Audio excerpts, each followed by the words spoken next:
Assalamualaikum warahmatullahi wabarakatuh. And also very good morning to all my student.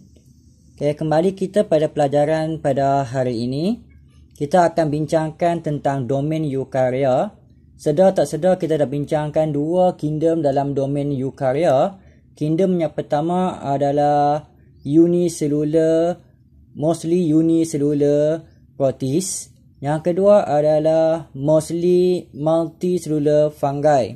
Sekarang kita akan lihat kepada kingdom yang ketiga, iaitu kingdom plantae. Baik, pelajar. Plantae adalah satu kingdom yang agak penting sebab dia melibatkan satu kingdom yang mula adapt untuk berada pada kawasan terestrial secara sepenuhnya. Secara asasnya, biasanya kingdom plantae ni akan dibandingkan dengan kingdom protista dalam kategori algae. Sebab apa kita bincangkan begitu? Sebab dipercayai sebagai ancestor of the kingdom plantae adalah berasas daripada charophyte, iaitu dalam grup algae. Baik pelajar, kita akan bincangkan secara umum tentang ciri-ciri unique characteristic of the kingdom plantae. Kingdom plantae secara asasnya terdiri daripada multicellular organism.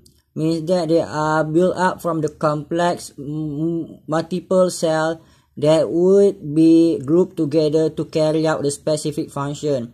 So they are multicellular. And kingdom plantae is a involve eukaryotic cell. Yang ni yang paling penting.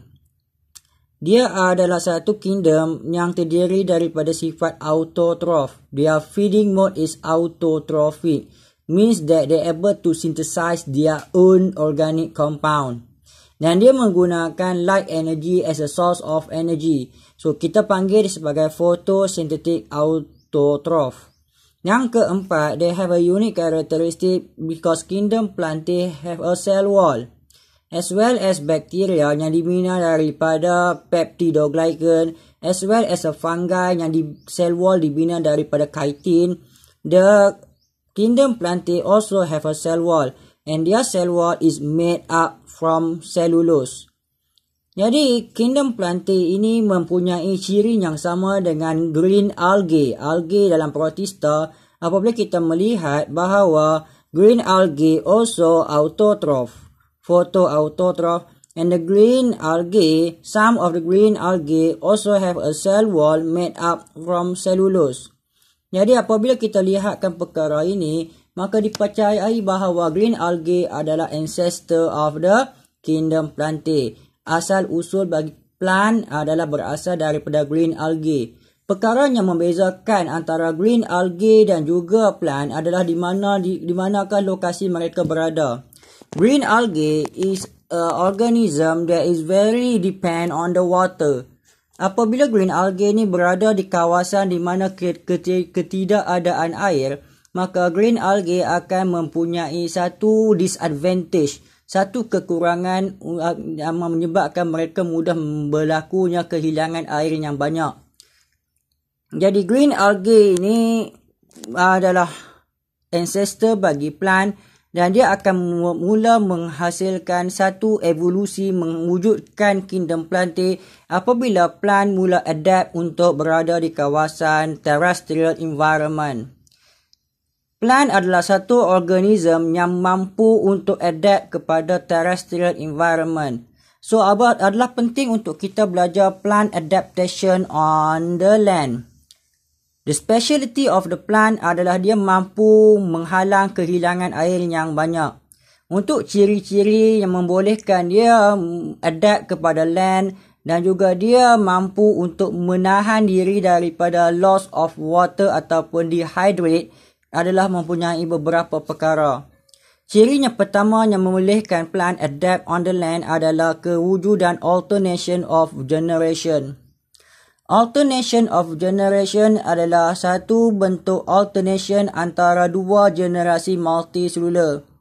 Mari kita lihat kepada ini. Ini adalah alternation of the generation bagi primitive plant. Primitive plant seperti ini ya. Primitif ni maksudnya tumbuhan-tumbuhan yang yang lama, yang ringkas, yang tak kompleks ya. Dia mempunyai 2 generasi. Generasi yang pertama adalah generasi yang berwarna hijau, iaitu haploid generation. Manakala generasi yang kedua berwarna jingga adalah diploid generation.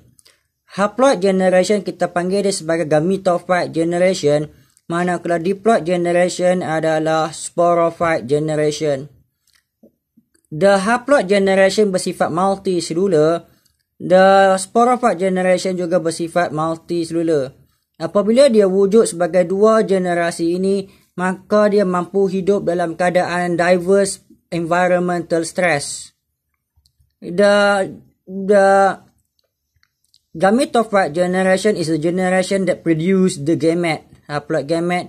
Manakala sporophyte generation is a generation that produce the spore, produce haploid spore by the meiosis. Ini yang membezakan antara green algae dan juga plantae. Green algae tiada kewujudan benda ini, iaitu tiada kewujudan alternation of generation.